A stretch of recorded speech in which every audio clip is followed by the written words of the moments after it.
அதிகாரம் 7.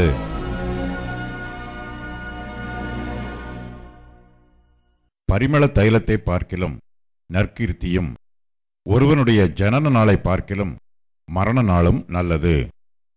விருந்து வீட்டுக்குப் போவதிலும் துக்க வீட்டுக்குப் போவது நலம். இதிலே எல்லா மனுஷரின் முடிவும் காணப்படும். உயிரோடு இருக்கிறவன் இதை தன் மனதிலே சிந்திப்பான். நகைப்பை பார்க்கிலும் துக்கிப்பு நலம். முக துக்கத்தினாலே இருதயம் சீர்படும். ஞானிகளின் இருதயம் துக்க வீட்டிலே இருக்கும்.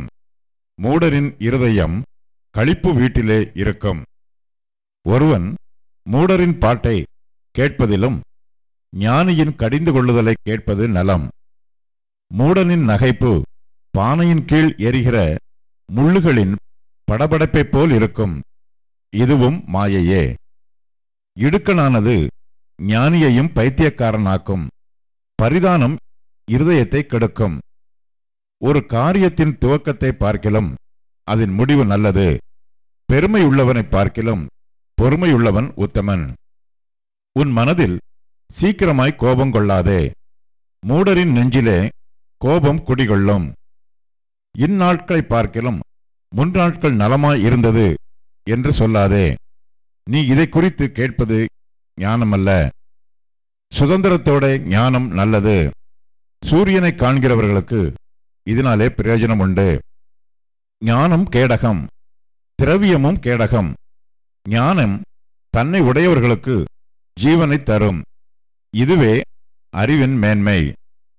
தேவனுடைய செயலை கவனித்துப் பார். அவர் கோணலாக்கினதை நேர்மையாக்கத்தக்கவன் யார்? வாழ்வு காலத்தில் நன்மையை அனுபவித்திரு. தாழ்வு காலத்தில் சிந்தனை செய். மனுஷன் தனக்கு பின் வருவதொன்றையும் கண்டுபிடியாதபடிக்கு தேவன் இவ்விரண்டையும் ஒன்றுக்கொன்று எதிரடையாக வைத்திருக்கிறார். இவை எல்லாவற்றையும் என் மாயையின் நாட்களில் கண்டேன். தன் நீதியிலே கெட்டுப்போகிற நீதிமானும் உண்டு. தன் பாவத்திலே நீடித்திருக்கிற பாவியும் உண்டு. மிஞ்சின நீதிமானாயிராதே. உன்னை அதிக ஞானியும் ஆக்காதே. உன்னை நீ ஏன் கெடுத்துக் கொள்ள வேண்டும்? மிஞ்சின துஷ்டனாயிராதே. அதிக பேதையுமாயிராதே. உன் காலத்துக்கு முன்னே நீ ஏன் சாக வேண்டும்? நீ இதை பற்றிக் கொள்வதும் அதை கைவிடாதிருப்பதும் நலம். தேவனுக்கு பயப்படுகிறவன் இவைகள் எல்லாவற்றினின்றும் காக்கப்படுவான். நகரத்திலுள்ள 10 அதிபதிகளை பார்க்கிலும் ஞானம் ஞானியை அதிக பலவானாக்கும். ஒரு பாவமும் செய்யாமல் நன்மையே செய்யத்தக்க நீதிமான் பூமியில் இல்லை. சொல்லப்படும் எல்லா வார்த்தைகளையும் கவனியாதே. கவனித்தால் உன் வேலைக்காரன் உன்னை நிந்திப்பதை கேள்விப்பட வேண்டியதாகும். அநேகந்தரம் நீயும் பிறரை நிந்தித்தாய் என்று உன் மனதுக்கு தெரியுமே. இவை எல்லாவற்றையும் ஞானத்தினால் சோதித்து பார்த்தேன்.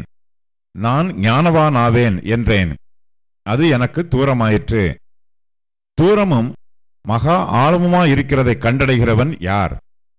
ஞானத்தையும் காரண காரியத்தையும் விசாரித்து ஆராய்ந்து அறியவும், மதிகேட்டின் ஆகாமியத்தையும் புத்தி மயக்கத்தின் பைத்தியத்தையும் அறியவும் என் மனதை செலுத்தினேன். கண்ணிகளும் வலைகளுமாகிய நெஞ்சமும் கயிறுகளுமாகிய கைகளும் உடைய ஸ்திரியானவள் சாவிலும் அதிக கசப்புள்ளவள் என்று கண்டேன். தேவனுக்கு முன்பாக சற்குணனாயிருக்கிறவன் அவளுக்கு தப்புவான். பாவியோ அவளால் பிடிபடுவான். காரியத்தை அறியும்படிக்கு ஒவ்வொன்றாய் விசாரணை பண்ணி, இதோ இதை கண்டுபிடித்தேன் என்று பிரசங்கி சொல்லுகிறான். என் மனம் இன்னும் ஒன்றை தேடுகிறது. அதை நான் கண்டுபிடிக்கவில்லை. 1000 பேருக்குள்ளே ஒரு புருஷனை கண்டேன். இவர்கள் எல்லாருக்குள்ளும் ஒரு ஸ்திரீயை நான் காணவில்லை. இதோ தேவன் மனுஷனை செம்மையானவனாக உண்டாக்கினார். அவர்களோ அநேக உபாய தந்திரங்களை தேடிக்கொண்டார்கள். இதை மாத்திரம் கண்டேன்.